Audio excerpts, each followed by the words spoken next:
Good morning, this is Kaya Garcia, and I'm here for you to answer a really great dating question that just came in. Are you ready for it? Okay, I'm going to read it now. The question was like this. I have two girlfriends who got married this year. Both of them are having a hard time.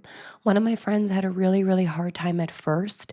She told me that when she saw him, like when she was sitting in the bridal chair, she did not want him. And she thought to herself, like, why am I marrying him? And later on in the hotel, she got up in the morning and thought, like, shit, what did I do? Now they're better. But what does that mean? Did she compromise? Did she not listen to herself? She has another friend who says that marriage is hard and you have to give up a lot. Okay, guys, this is like so important. Marriage is not hard if you marry the right one. It's hard in the sense that, like every relationship, you need to do work. You need to show up and say hi. You need to listen to them. You need to hear what their needs are. You need to say, I'm sorry. You need to forgive. You need to apologize. You need to think about how to make your marriage good. But it's not hard, like bad hard. It's like effort hard. You get what I'm trying to say? There's a very big difference between effort and pain. You are not meant to have high levels of suffering or medium levels of suffering or pain in your marriage. Challenges are going to come. You're going to have to work things out. You'll cry. You'll have hard nights. You'll have confusion. But it's like with the knowledge and understanding that this person is the best person for you, that you did not make a mistake, that there's no greater soul that was destined for you, and that you've got this because he's got you. You need to understand that the biggest decision you will ever make in your whole life is who you marry. And a lot of people just want to get married because they want the babies or the house or the sex or the lovemaking or the commitment or just that next phase, and they don't like waiting. But it's the biggest decision you will ever make, and it's not meant to be rushed into it.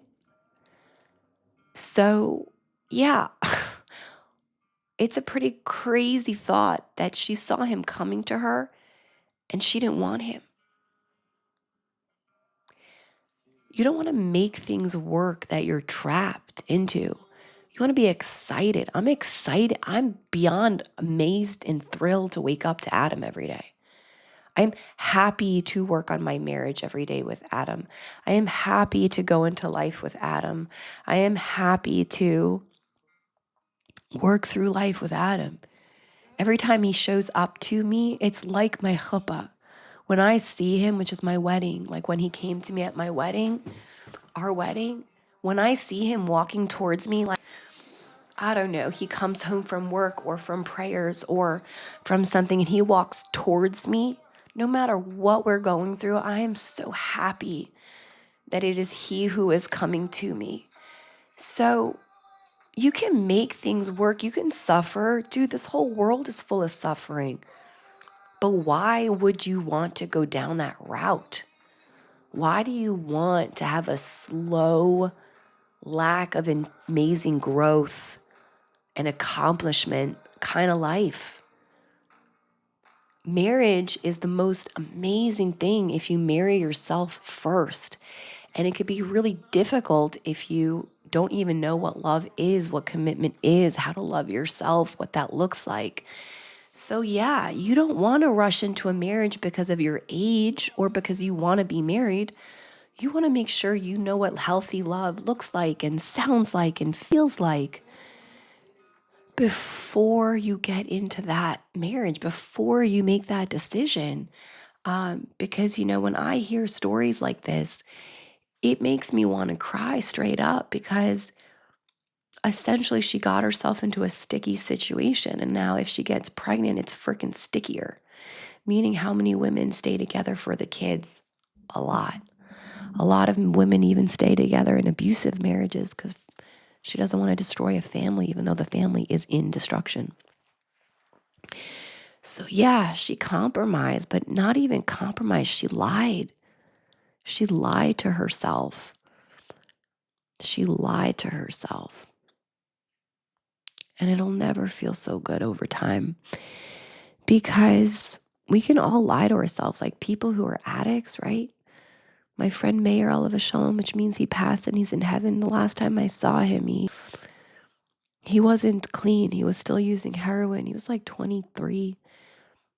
And he said, hey, he said, why would I ever give this up? It's like one of the best things that happened to me. It's like one of the few things that make me feel good. A few years later, Mayor died. But, he was lying to himself then. How many women say, this is the best thing that ever happened to me? Anytime someone says that, I'm like, dude, that's not a good line for love. Like, you should be the best thing that ever happens to you. Like, God should be the best thing that ever happens to you. Like, healing should be the best thing that ever happened to you. Him? You know what I'm trying to say? Like, when people say, I'm crazy in love, it's always a little bit of a red flag. What do you mean you're crazy in love? You're supposed to be calm in love. You're supposed to be secure in love. You're supposed to be peaceful in love. I was peaceful on my wedding day. I was high in the sense that I was like really sober, but connected to a power greater than me, that I felt like this is amazing and I feel so safe and I had no doubts in my mind. But you don't want to be crazy in love.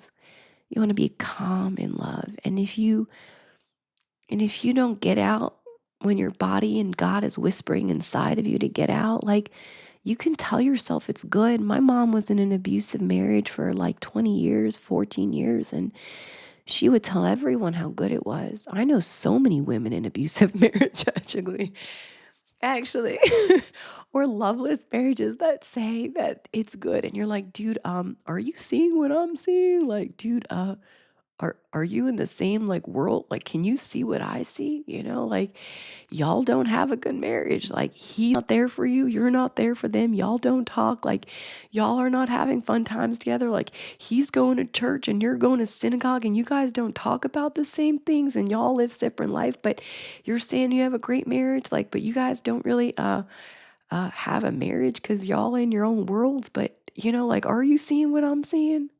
Or like, he's stoned most of the time and not really available for you, but are you seeing what I'm seeing? Like, there's a lot of women who will say they have a good marriage, or the guy is amazing, or life is good, but they are suffering and cry a bunch and have high levels of stress. I mean, you'll always see it. You'll always see it. They're just running and running and running. They try to help people, save people, do things. I mean, they can get married and say they have a good marriage, but if they're suffering, it's not a good marriage. You get it? So yeah, she can say it's better now, but better from what? Like, what's the comparison to? Her better probably looks like crap in comparison to my marriage, right? Like, a healthy marriage compared to a better suffering marriage is still probably a large gap. So, yeah, this is the biggest decision you'll ever make. Don't rush it. Get to know yourself, get to know your pain, get to know your lies, so that you don't take your lies into your marriage and then say, I have a good marriage, when you're not happy most of the time. You're just alive, you're just managing, you're just breathing, you're just living, you're just existing, you're just feeling, but you're not joyful. I am joyful in my marriage. I'm happy. I'm alive. I'm inspired. If you are not inspired by yourself and proud of yourself, how are you supposed to see that inspiration and be proud of someone else's behavior if you are not having that behavior first? Try to shift your energy not to get married, but to being proud of yourself and inspired by your behavior. And then once you got that down, then go date. All right? You don't have to be perfect, but try to be proud of yourself, that you're going towards your goals of self-love instead of away from your goals of wanting someone else to love you. Because I promise you, if you don't know how to love you, your marriage will fall apart. It will. You can stay married and have a fall apart marriage. I know a lot of people have been married 20, 30, 40 years and they don't talk to each other at night and they don't sleep together and they're not friends, but they're still married. So guys, stop chasing the title of marriage and start chasing the dream of safety, security, and a higher love. If you have any more questions or if you want to join my mastermind or courses or one-on-one coaching, send me a DM. I love you guys. Peace.